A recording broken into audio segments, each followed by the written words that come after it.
Deconverted Man made a video response to my video, Veganism and Cognitive Dissonance. His video is over an hour long, so I'm just going to respond to a few points that he made. I'll link the full video down below. Him and I are friends, so go sub to his channel. Also, full disclosure, I'm currently not a vegan. However, the more I look into it, the more I'm convinced it's the morally consistent way to go. Time will tell though.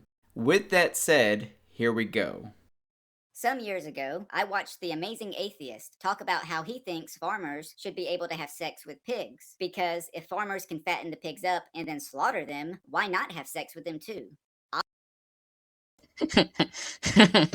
An amazing atheist has said many things that are wacky. Because humans doing anything with animals that are not humans is a great risk for the health of the individual and as the species as a whole, because we will get and have gotten really weird diseases by doing that. It's not even the same ballpark. Okay, let's say for the sake of argument that there was no way to contract a disease from having sex with pigs. Would you then say it was okay? If no, then why not? Remember, it's okay to make pigs live in horrible conditions, castrate them, fatten them up, and then kill them. But if you cannot get a disease from screwing them, then what reason would you give to say no to having sex with pigs? You could say, well, pigs can't give consent, but it's not like they give consent to be slaughtered either. You also say you don't think a pig gets any pleasure from getting screwed by a human, which I would imagine is true, but they don't get any pleasure from being slaughtered either. So, in this hypothetical situation, is it okay to have sex with pigs and also kill them? Why would one be considered worse than the other? Also of note is, how do I know, or you know, that this is not being set up? That the film in question is not complete fabrication of certain interested parties that want people to give them money? I'm just saying, how do you know it's not faked? Okay, I do actually concede that point to a degree. I admit I should have been more skeptical with that footage. That was my mistake. For example, I had read somewhere where the man in the video slamming the piglets into the concrete was actually charged and fired. I can't remember where I read that, so I can't link it and I'm too lazy to keep searching for it. And I've come across news articles of factory farmers getting arrested for animal cruelty. Now, I did look into seeing if this practice of slamming pigs into the ground, also called thumping, was a common practice, but I really couldn't find any sources. The only news articles and blogs I found all link back to that video. However, this article claims it's a common practice in the US. And this one reads, Paul Sundberg, Vice President for Science and Technology at the National Pork Board, a marketing group overseen by the Federal Agriculture Department, explained that blunt force euthanasia is a common industry practice, and that euthanasia was sometimes necessary because of ill health. I also concede that beating up baby cows like we saw in that video may not be common or legal. However, allow me to tell you what is common and what is legal in factory farms. Cutting off tails of livestock, also called docking. I would cite a source, but there's just too many. Just Google it. Sawing beaks off of chickens. Throwing baby chickens into grinders, also called chick culling. This is practiced so much, United Egg Producers claim they will stop doing this by 2020. I am not sure if they have kept their word or not, but that should tell you how common it is.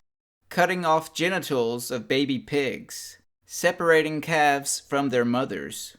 You can even find official guidelines and regulations of performing mutilations by doing a simple Google search. All of this stuff is common among factory farms. So, just because there may be a few bad apples in the factory farms, there's still plenty of legal and common brutal bloodshed regardless. Having said that, can you justify any of these actions using your own set of morals? Okay, how is this still justifiable? Wouldn't we all still be outraged by this act? Personally, I would be. Sure, the cow wasn't tortured, but it still died in cold blood for no sufficient reason. How is my taste for salty, well-seasoned meat justified? Because your body wants it. I mean, that's really the only justification I suppose we need is this is how we have evolved. It's just it's human nature, I suppose. We also evolved with religion, so I don't think that's a good point. My response to this argument, that's an appeal to nature fallacy. Because animals rape other animals. Does that mean rape is okay? Animals do, well, jeez. The two things are not the same. And this gets close to the, the lion isn't murdering the deer when they kill it. Well, no, because that's not what it is. If the animals cannot talk the same language as each other, I suppose on some level that can be seen as rape. And if the animals can speak the same language as each other, but yet force themselves on each other, then, well, yeah, that's rape, but that's the animal kingdom. They haven't developed the same sort of cognitive abilities that we have, and so to them, that's just how life is. Let's say, for the sake of argument, that lions evolved with the same language ability as humans. Let's also say they can reason just as good as humans, too. They could say, is killing another animal immoral? I don't think they could conclude that killing other animals is immoral because it is a necessity for them. They are carnivores, therefore they have to eat meat. But we humans, as per my video, don't have to eat meat to survive. It's not a necessity for us, at least for those of us in a civilized country. Now, to be fair, these hypothetical, talking, thinking lions, they might conclude that torturing animals might be immoral. So they might reason that they should come up with ways that kill their prey as humane as possible. But either way, they wouldn't be able to escape the fact that they need to eat meat, whereas we humans do not. We are omnivores, yes. That means we can choose to eat plants or other animals. There's a choice there. Carnivores don't have that choice. Objection. I don't personally kill other animals. When I buy meat, the act is already done. My response? Does that mean owning child pornography is okay? Because okay, that's a red herring. That is a red herring.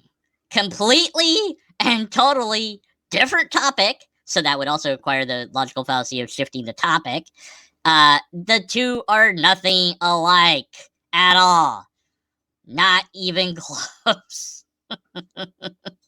Okay, listen. I'm not saying child porn is the same thing as eating meat. I'm comparing the two based on indirect contribution. For example, if you don't like X, but you do Y, which happens to support X, I would say that's helping X. If you don't want to support child porn, you don't buy child porn. If you don't want to support killing animals, then you don't buy meat. If you don't support killing animals, yet you buy meat, that's cognitive dissonance. If you don't support child porn, but you buy child porn, that's also being logically inconsistent. Maybe I'm wrong, but I fail to see how this is a red herring. Objection. Veganism isn't healthy. We need meat in our diets.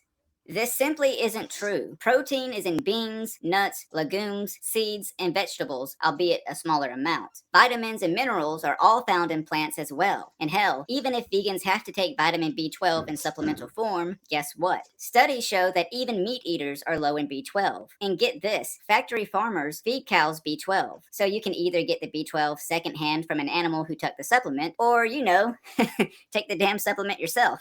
Okay, let's see. Where is my citation? Let's see. No. Okay, you said there was a study, but you didn't link it. Shame on you, Grr. You're supposed to link it. Where's the study that shows the thing that you said that it showed? Show me the study. You're right. I should have provided sources. That was my mistake. So anyway, here they are. 2 to 4% of the US is B12 deficient. And this headline reads, B12 deficiency may be more widespread than thought. As far as animals being supplemented with B12, here's an article about feeding livestock B12 along with other vitamins. And here's another one about giving livestock B12. And here's a B12 supplement designed for animals. So, as you can see, both humans and animals should probably take B12. So you can either take the supplement yourself or eat an animal that was given the supplement and you still might need to take it anyway.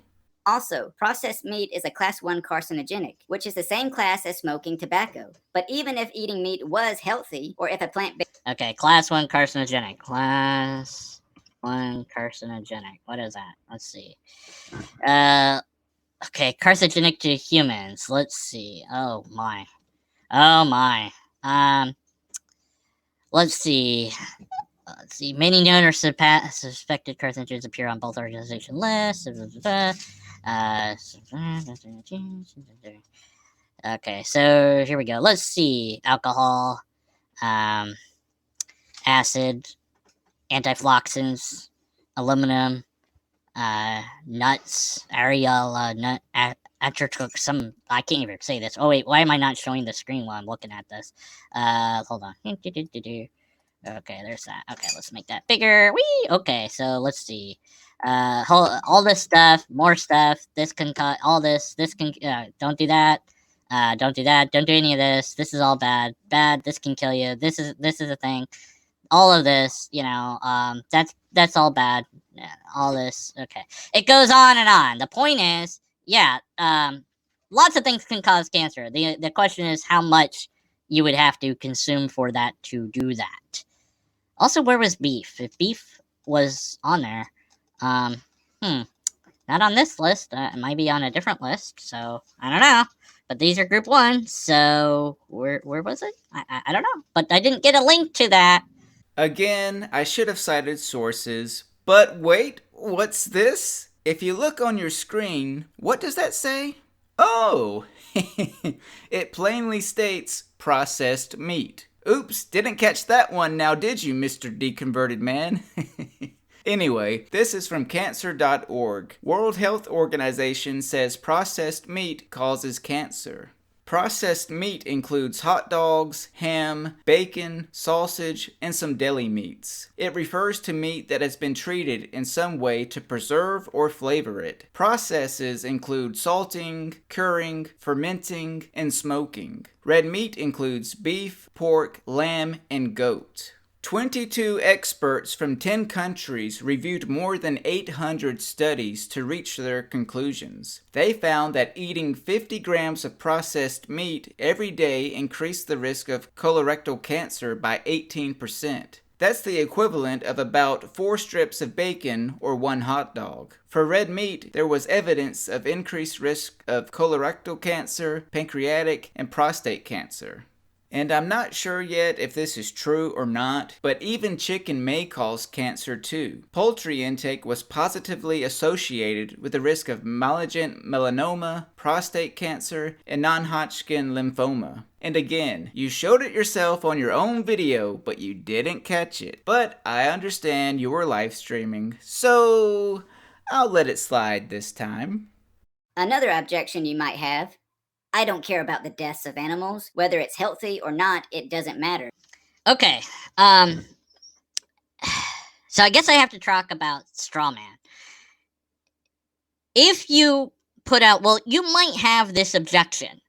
Anything that you say after that is going to be a straw man construct. You do not know what the objection will be, could be. Well, here's the thing, Mr. D-Man. I said it's a possible objection. I didn't say it was the only objection. This was only one of the possible objections someone might have. And let's face it, most people don't care that animals had to be killed in order to eat them. But if you do care that animals had to be slaughtered in order to be eaten, yet you continue to eat them anyway, don't you think that's a bit hypocritical? You even said... And ultimately, do I care? I guess I care to some extent, but I just don't care enough to do anything about it. Ha! You just got owned, son. I'm just kidding. I know what you meant. Which ironically is why I made the video in the first place. Because I do care, but I haven't cared enough to stop eating meat. Which again, I do find to be hypocritical on my part. Now, Let me ask you and my fellow meat eaters this. If aliens were about to invade Earth, but they captured you first and asked you why they shouldn't kill and eat you and the rest of the human race, what argument would you give? If these aliens did not have to eat us, but they just like the way we taste, what would you say to them in an attempt to persuade them not to eat us? You might say, well, we humans are intelligent and we are capable of cognitive thought. They might respond with, well, does that mean it's okay to eat the mentally disabled people? Or they might say, we're far more intelligent than humans, so no can do. You might say, well, we humans feel pain and generally don't want to die. But then again, neither do animals. Whatever argument you can think of that you would use to persuade aliens to not eat us, see if it works for cows and pigs too. Now, Deconverted Man did point out that I didn't define my morals or ethics, which is true. However, the main point of my video was to point out how I think it's morally and logically inconsistent to be against abusing, mistreating, and killing animals, yet still eat animals, considering that most, if not all, meat comes from animals that were, for all intents and purposes, abused, mistreated, and of course, killed. So, how would I define my morals and ethics as far as this goes? I'm really not sure yet. I'm working on it. And again, I'm currently not a vegan, but this cognitive dissonance has been bugging me, and I think it's a good conversation to have. Anyway, go sub to Deconverted Man, and until next time, take care.